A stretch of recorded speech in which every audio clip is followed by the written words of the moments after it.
Hello, fellow creators. It's good to see you all. We're going to call this segment Coffee with Jake because I will likely be drinking coffee every single time we do this segment.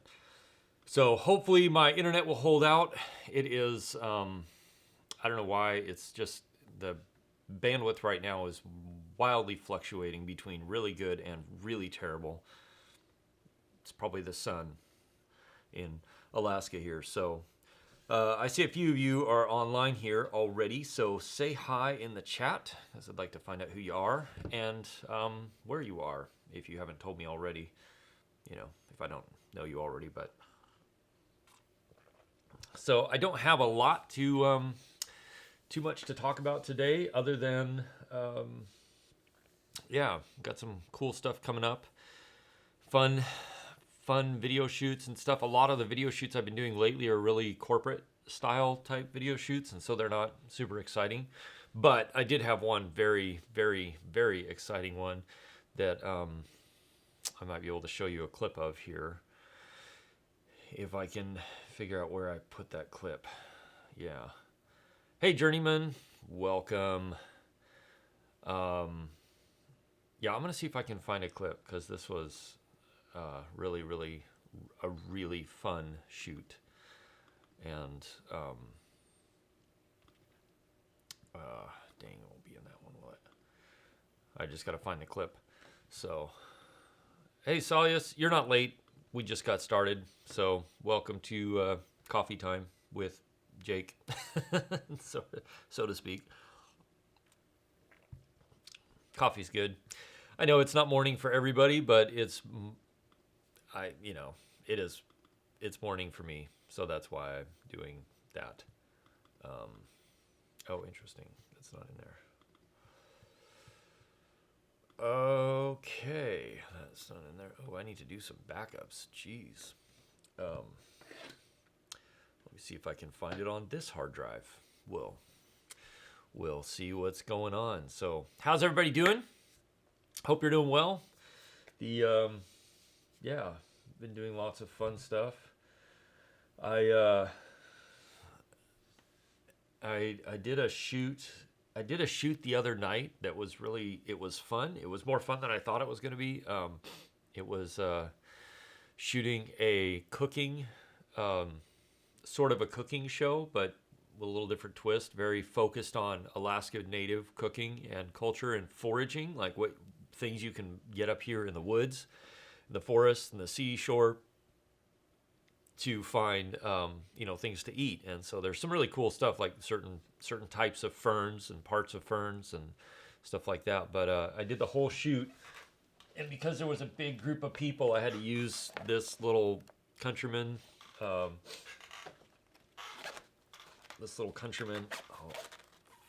thank you, James. This little Countryman B3. I don't know if you can see that there. Oops. Yeah, anyway. It's really small. But it does a great job. I need to do a review of it soon.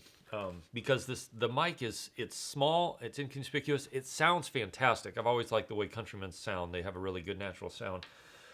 But you can put it anywhere. So at the shoot I was at, I had it, I taped the wireless pack clipped the wireless pack on a hanging pendant light that was over the like kitchen bar area where we were working, and hung the microphone just at the edge of the light, so it was just out of frame, but it was right in the middle of the whole group of people, and it picked everything up so beautifully. It's just, it's great. It's really nice when you can work something out like that. Sometimes I feel like we're fighting stuff left and right because of, circumstances. It seems like we almost always are. So, yeah, this is one of my favorite shirts. My friend Jen got this for me, and I love it. And I try and wash it. It sounds terrible. I try and wash it as little as possible because I don't want it to go away. Like, I don't want the black to fade too much. I don't want the white to disappear. And so I'm trying to keep it nice. So I'm looking for a clip of let's see if this is it. think that's the one. Yeah, well, maybe we'll try that one. So these are some clips.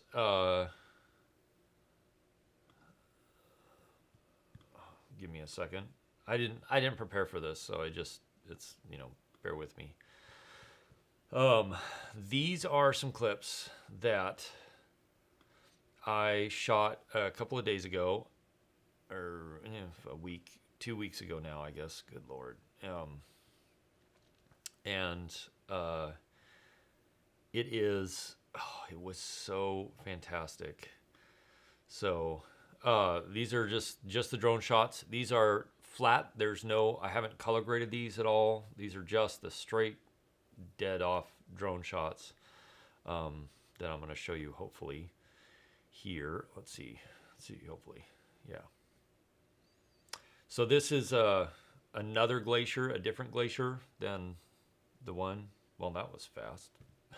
I thought I was going to have... I didn't realize that clip was so short. Hold on. There's another one coming up. That was really anticlimactic there. Good Lord. Let's do this one. I think this one's longer. That was exciting, right? Here we go. These are the raw drone clips of this trip that I did. And, flat color profile, because I go and color grade them, and do stuff like that later. So there were so many birds, and fortunately none of them attacked my, I don't know why it's not scaling properly, but normally it's, oh, that's why. Okay, hold on. I'm gonna fix this real quick while I'm at it. Maybe if I can fix it. Gotta figure out how to do that. Anyway, it was an incredible place. It was so beautiful. And had a lot of fun. Spent a day on this boat shooting video for this company, this guy who does the boat, and it was phenomenal. The weather was perfect, and it was in a place that the weather isn't not normally perfect. But this day was just absolutely amazing. It was incredible. There we go. I'm doing all this on the fly, so bear with me, and you'll see some great drone footage here shortly, as soon as I can make this work. I need to it was an absolutely gorgeous day, and it was out in front of a glacier called the Blackstone Glacier, which is this huge giant glacier out here that's just absolutely an incredible glacier. All right, let me see if I can do that.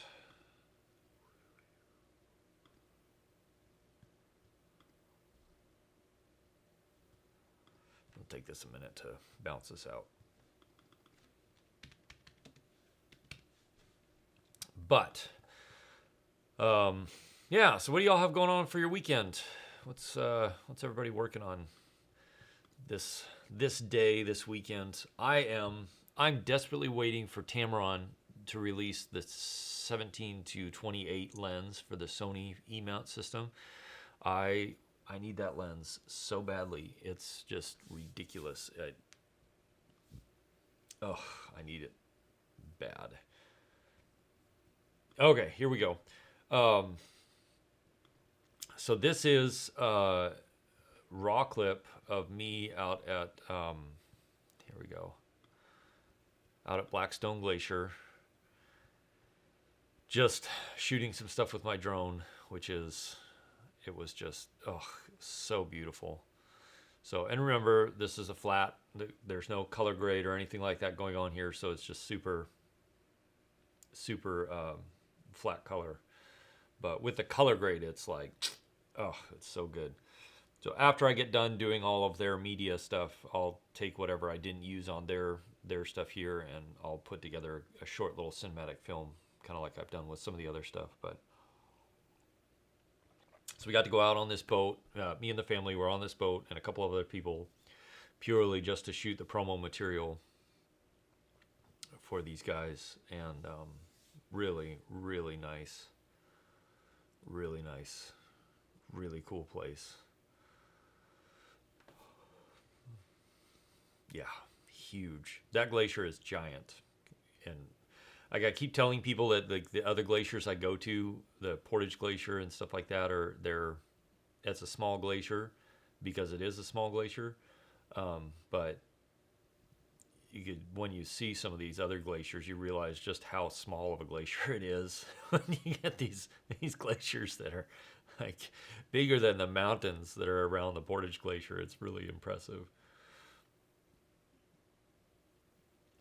It's like that rock wall there that's a 200 or 300 feet high. I think it's a 300-foot high or so. It is a huge, huge, huge chunk of ice that comes down there. And there's several pieces of this glacier that feed into the ocean in a couple different areas right here that are kind of divided between these huge rock ridges.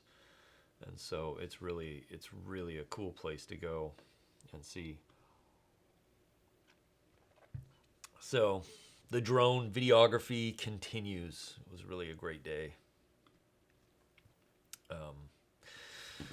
Yeah. How many of you have drones on the chat right now? If you've got a drone, let me know. I'm curious. And what drone do you have? Because curious. I saw they dropped the price on the Mavic, or the Mavic Air, and I almost wish I'd kept my Mavic Air. That was a great drone. I really enjoyed flying that thing. It was nice for just pulling it out and zipping around, getting some great footage. I love the Mavic Pro. The footage is really, really great.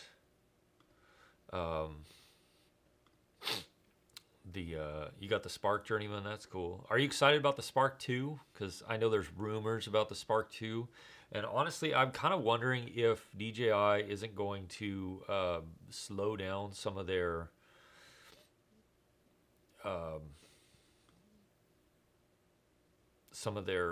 drone. I wouldn't say their innovation, but they're just like how much energy and effort they're putting into the drones, just because the whole global drone market is kind of slowed down. It's really funny when you see my flight logs from these types of deals. I am going in circles so much. It's crazy. I'm going around and around and around. Let's see what that. Oh, that's okay.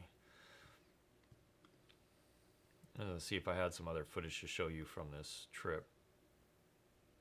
And I do somewhere. Be way down here somewhere though, I think. Wait, maybe it's that one. Nope, not that one either.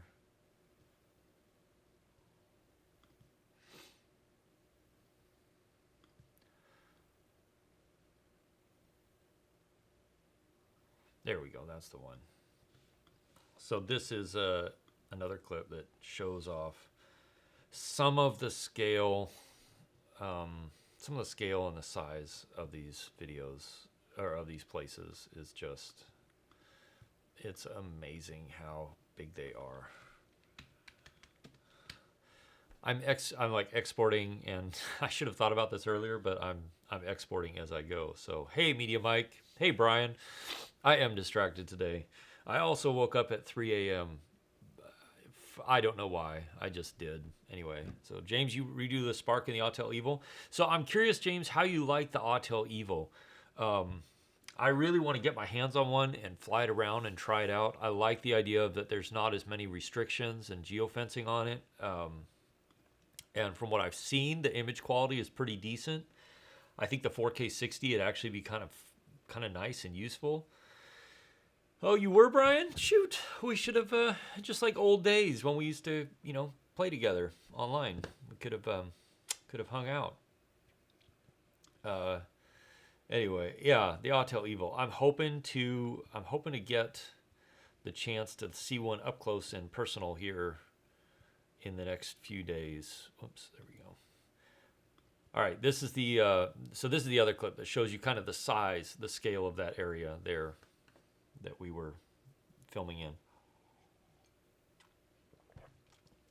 Yeah, James, I'm curious if you how you like your Autel Evo, not evil, Evo. Um, yeah, the size of that glacier is, you can see it coming all the way over to the right of the screen, and it's all part of the same glacier. And that little tiny area right there in the center is where we were, where I did some of the close shots, and then it also comes down over on the left side there, and it's a huge. And it used to come all the way out this channel, so all these little islands here are really narrow strips of rock and now dirt and trees that that used to be all covered with glacier, thousands of years ago. And it's pretty wild. It's pretty wild and pretty dang impressive about how big those things are, and how big they were thousands of years ago. How much they just, geez, giant, huge fields of ice. It's crazy. And this is me not really knowing what I'm doing as far as shooting. I'm coming back down to the boat. Like, go this way, go that way. Nah. And then this guy comes buzzing along. I'm like, I better stop and let him go before I fly over him. He had been going back and forth all day, and there were so many shots I was getting that then just got ruined because he left this big wake in the shot, and I was yeah, I didn't want any wake in the shot. So, like, because here, even he'd been gone for a little while now, but you can still see something was there, and the waves, and it just, yeah. So, anyway, what am I doing this weekend? I am not shooting much with my drone or camera, because there are some wildfires south of here that have smoked everything up and made it just not quite that great for shooting. But, whatever. James, you haven't put enough time in with your Evo yet, but the footage looks great. That's cool, and that's what I've heard. So I get there's somebody coming up here in a month that we're gonna do a collab together. He's another YouTuber, drone guy, and he's got one. He's bringing it up, so that'll be my first chance to really dive into one and check it out and see what's what, and try it out. I'm looking forward to that. I do. That's the one thing, and I understand why DJI is doing it, why they're putting such strict geofencing and restrictions on their drones. They're in a hard spot having to choose between government entities and people, but I wish they wouldn't quite go as strict. Now, on the other hand, if our government entities keep working down the path of making everything to where you have to get a license to do it at all, like even hobbyists have to get some sort of license, like in Canada. Canada basically now you can't fly unless you have you take a knowledge test that's basically the equivalent of like a private pilot test. And then if you want to get the more advanced license, you got to take a test that's just insane from what I've seen. And not that I think it's all bad, but I think, for hobbyists, obviously there could be a really basic test of like, don't fly near airports. You got to go, once they get the LAN system rolled out for everybody, using the LAN system to notify airports or to get permission to fly near airports will be good. But until then, and then even then, there are always going to be people out there who do stupid things and mess things up for the rest of us. And I hopefully you know, hopefully nobody'll do that right now, very soon. So, but yeah, so, and I've video wise for the channel here, I'm working on a couple of videos right now that one kind of I want to show how you can use your drones to use or to get footage that looks more like it was filmed from a helicopter, because there's a difference. Like, obviously our drones can't go hundreds of miles an hour, but you can fake it, so to speak, in a way, at least when it's just scenery and stuff, by speeding up the footage. But you also have to do some other things to make it look natural and normal. And so I've been playing around with that and gathering footage for that video. And then I think one of the best uses of drones, honestly, especially the DJI ones, or the drones that have the smart stuff built in, whether it's the orbit or tracking and stuff like that, is using it like a bee cameraman, somebody who's, like a bee camera, who's shooting you. Hey, Geeks Fana, thank you. I love this shirt too. This is one of my favorites. Using drones as a bee camera, somebody who's shooting you when you're out creating by yourself. Because like in my case, I go out, I'm by myself a lot. And when I'm not by myself, I only have really one good camera, and then I've got a GoPro and a drone. Well, I have a bunch of cameras, but yeah. So, but using a drone as a bee camera is a great thing beyond this, like just going beyond the kind of normal, typical drone stuff of, big, wide opening shots or scenery shots, high altitude shots. I really have been getting into and enjoying using drones as a way to help tell the story of what I'm doing as a creator, but somebody who works by myself. And it's hard to get shots of myself doing things in action. So I started using my drone more for that case. And you saw it on the last video, my review of the DD3 Pro. That was the first time I really actually got some really great usable footage by doing that, and using my drone to track me doing stuff. And so, that orbit around myself as I'm talking into the camera and the microphone I was really proud of that. Plus it was a beautiful day and the scenery was amazing. And that particular shot was totally in focus, whereas a bunch of the other shots were slightly out of focus. And that's another reason I can't wait for the Tamron 17 to 28 on this camera. It's got to come soon. So Geeks Fana, what, I know you're a drone guy, but I don't remember what drone you fly. I'm curious. Got a couple people here that fly the Spark. Journeyman flies the Spark. Journeyman's going to be upgrading to a Mavic soon. It'd be a great upgrade, Journeyman.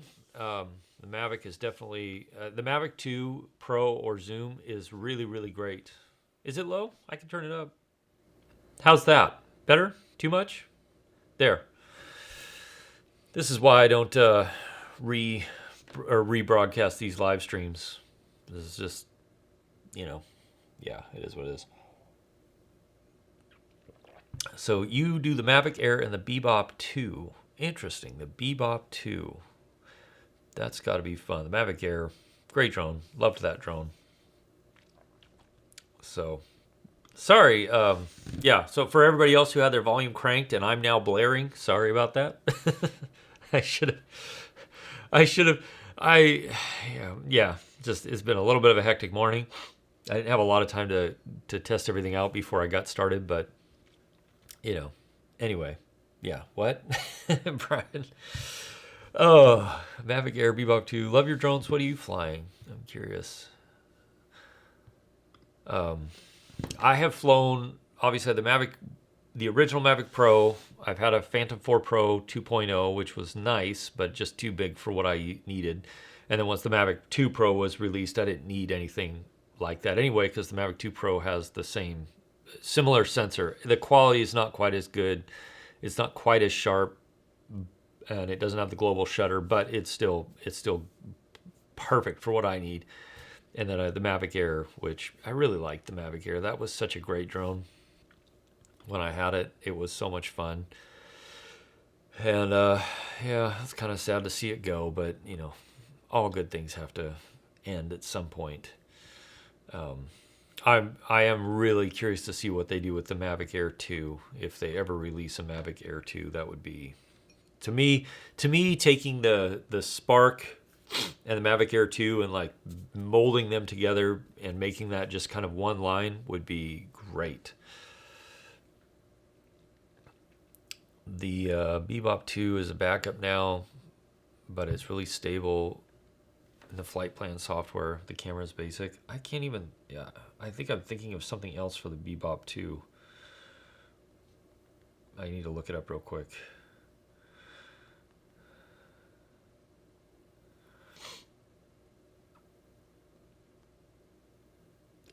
No. Oh, that's the controller. Oh, that is the Bebop 2. No, I was thinking of the right one. Yeah, interesting. So, because I had a friend that had the Bebop, but I think it must have been the Bebop 1. The original Bebop, because it really struggled in a lot of areas.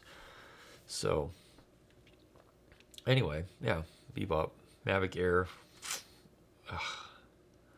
The Mavic Air's like a Ferrari in comparison. Yeah, I was shocked. Like, even going from the original Mavic Pro, which was a great drone and I loved it. It had its image quality issues. There was, it really had a hard time with fine detail and stuff.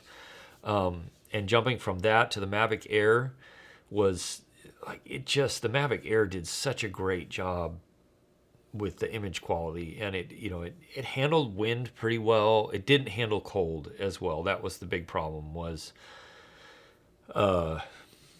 it just didn't handle the cold as well. It wasn't built for the more extreme stuff. Whereas, the Mavic Pro and the Mavic Pro 2 handle the cold weather like champs. No problems at all. So, yeah. What's your favorite, so for everybody in the chats here, what's your favorite use of your drones so far? Geeks fan, you have to get a lot braver when you fly. You're still too timid. Yeah, there is a hump that you have to get over at some point when you're flying to get shots. And it doesn't mean be stupid and do dumb things and take unnecessary risks, but there is a point where you just have to be willing to have closer calls to get great shots. And a lot of my shots my favorite shots so far have been those types of shots where it was a little bit riskier. I had to turn off all the obstacle avoidance, and especially some of like the glacier flying stuff. I had to. The obstacle avoidance had to be off in order to get the shots, because I would try it with the obstacle avoidance on, and it would just destroy it. I feel like I've got a string stuck to my face. But once I turned the obstacle avoidance off and risked the shots turned out great, and they were awesome. On the other hand, if they had gone wrong, I would have said goodbye to my drone forever, because there was no way I was going to be able to go recover it. If it crashed, it was going to be mincemeat, because it would have fallen down a crevasse somewhere and gotten crushed and just ground to absolute dust by the glacier. And the tiny bits of dust of it would have come out eventually, but, it wouldn't have been great. And I've thought that a few times when I'm flying up in the mountains, like, oh, this shot is amazing, and if something happens to the drone, it's going to be so much work to go recover it. But anyway. Yeah, I agree with you. Love my drones. There's nothing wrong with taking baby steps. And in fact, 51 Drones, Russ at 51 Drones and I are getting ready to do a video together, or 2 videos together, part of it on his channel, part of it on my channel, about really starting off with the basics of drone flight, like just how to get started, how to get comfortable, and things to practice to make you feel more confident, because there are things you can do that will really help you feel more confident and increase your reaction time, and just feel more at one with the drone. And that's the thing. I think a lot of people, tons of people crash because A, they either rely on smart modes too much and they rely on the drone to basically do everything. But the drone, smart modes or not, like it's not going to see or avoid every obstacle in smart modes. And because there's so much dependent on that, lighting, shadows, all of it is dependent on that technology working. And so I see lots of crashes on YouTube where people were clearly relying on the drone to do everything, and that's never a good idea. I don't ever recommend that.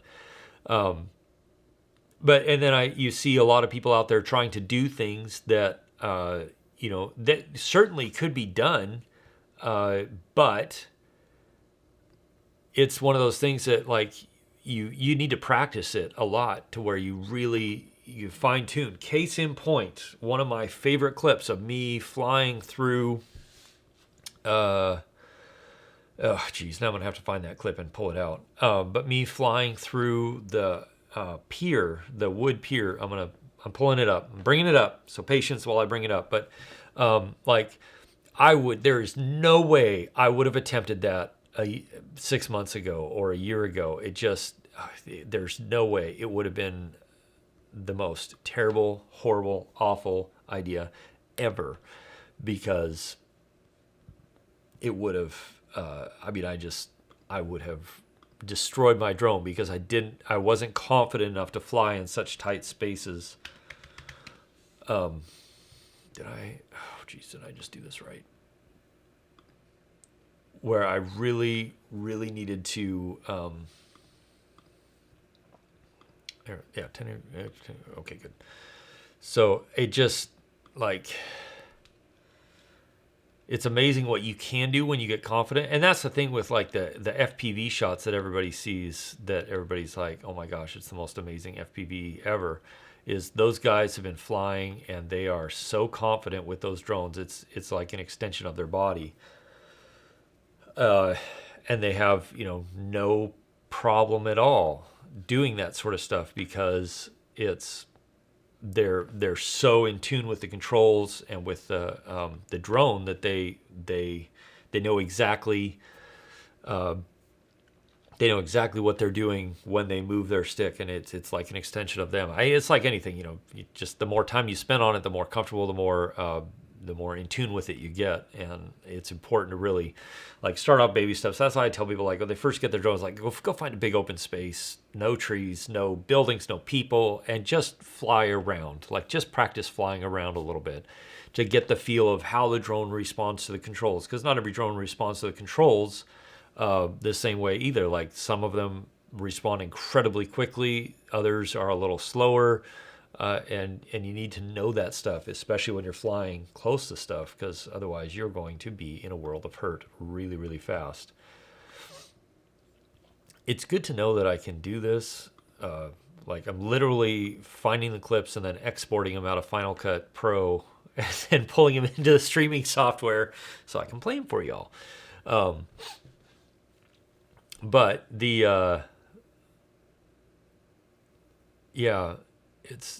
that's where you just see so many drone crashes that somebody's like, they're out there trying to do something they were clearly not ready to do, and then boom,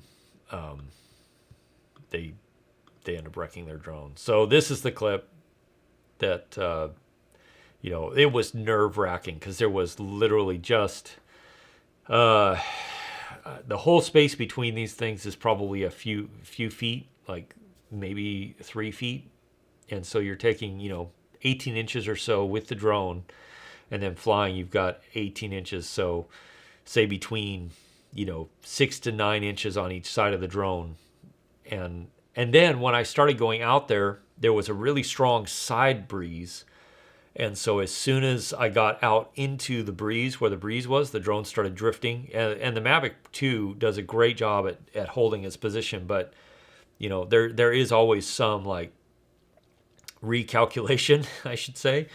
And so you can see it here when I start going. You can see all of a sudden the drone starts to drift left, and I kind of correct, and I start to go a little too far right. And plus it's over water, so it doesn't have the same positioning ability with visually. It doesn't have the same visual positioning to where it can keep, you can see I get really close on the right hand side there.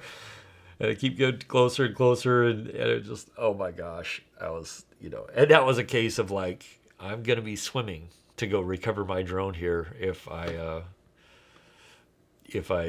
bumped. And that's the thing, it's like, oh my gosh, all you have to do is just bump one of those pillars and your drone is in the water instantly and it's over.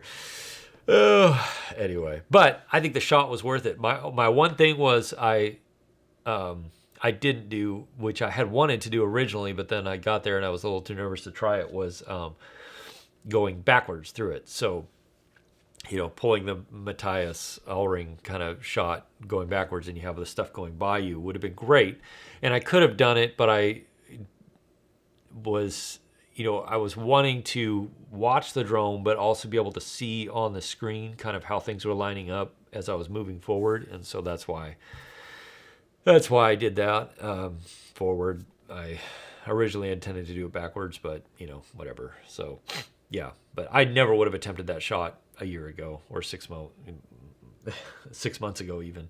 That's why when you reverse a shot, yeah. So like I did, I tried that and it looked okay, except for you can tell the water is going backwards because you can, ripples have a certain way they peak with the wind. And anyway, and maybe nobody else would even notice that. Maybe it was just me because I was there and I, was in my head. I knew what it was doing. And so watching it in reverse was like, oh yeah.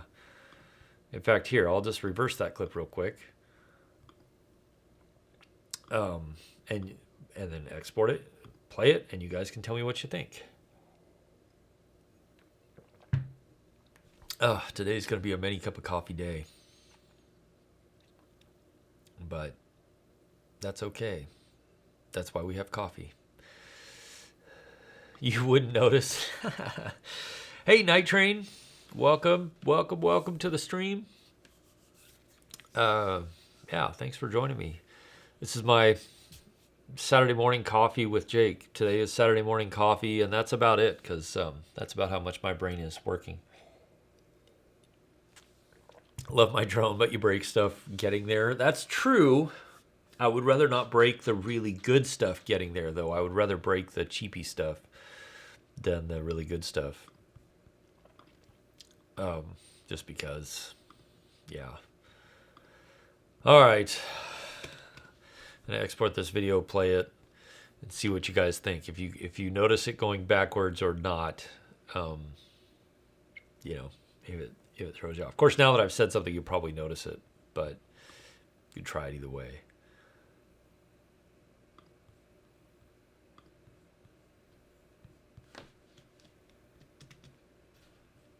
And you've sailed. Whoops.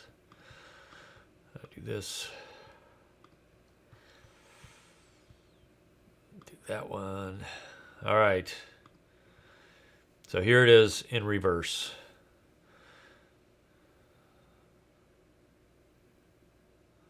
Of course, it's also not edited, so yeah, I don't know. Maybe it wouldn't have been too bad going backwards. Oh, that is a whole different sensation, though. This is like, everything feels so close. Still makes me nervous watching it. I'm just like, oh my gosh, it's so close. How's that? What do you think? Backwards, not backwards? What's everybody's vote? I'm curious. Oh my gosh. Yeah, that would be still nerve-wracking watching it. If it had been any windier, I would not have done it. There's no way I would have risked it because it would have been way too nerve-wracking. So who likes it? I want to know who likes it better in reverse and who likes it better forward. Does it matter? I guess I wish I could put a Geeks fan. I think forward looks better. Yeah. I did kind of like the forward look because it's like it starts out and there's enough of a pause there. Excuse me. There's enough of a pause there that people are looking at it. And this is what I heard a lot when people saw it was kind of like, no, you're not going to you're not going to fly through. Like, and then as it starts moving forward, it was even like, no, you're gonna pull up or pull off to the side or whatever. And then it's just like, oh my gosh, it's going through. Yeah, I agree. Brian, that's kind of what I thought too. Like when it was high, it wasn't really that noticeable, but when it got down closer to the waves, to me, it felt weird. And so, anyway, Soulful Brush thinks both are cool. They're both cool. The whole shot was cool. James thinks Forward. All right, I think Forward is taking it for the win right now.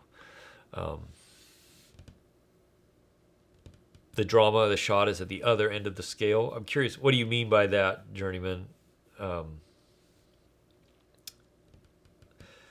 You mean like as far as the drama being the kind of tension of waiting to see if I'm going to make it all the way through or something, as it just goes on and on and on, because that pier is a lot. It's long. It's it was a pucker factor flying that thing, man. That was nerve-wracking as heck. So worth it. So worth it. The other thing that would have been nice is if I had done it in reverse. The lighting would have been better. It would have been such a stark contrast, and so it would have looked a little nicer, I think. Anyway, Geeks Fan Up. This is pretty much it. I got to run here in the next couple minutes. So thanks for hanging out today. I'm glad you got to hang out. It was fun. We'll be posting a new video here coming up in a few days, and then I'll be back next Saturday, same time, same place, for more coffee and hangout time together. Hopefully with a little more sleep going on in my head and a little less on the off the cuff video editing here for things. So have a great day, great rest of your weekend, and actually for everybody, yeah, I'm gonna wrap it up here and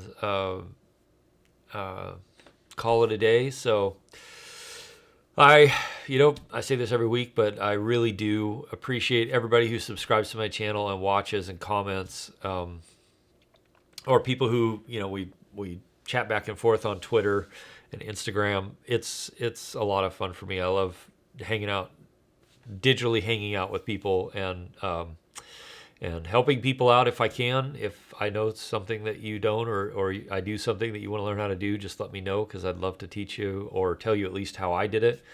And appreciate y'all hanging out with me this morning or this afternoon or this evening or good night, whenever it is, whatever time frame it is in your place. It's been fun.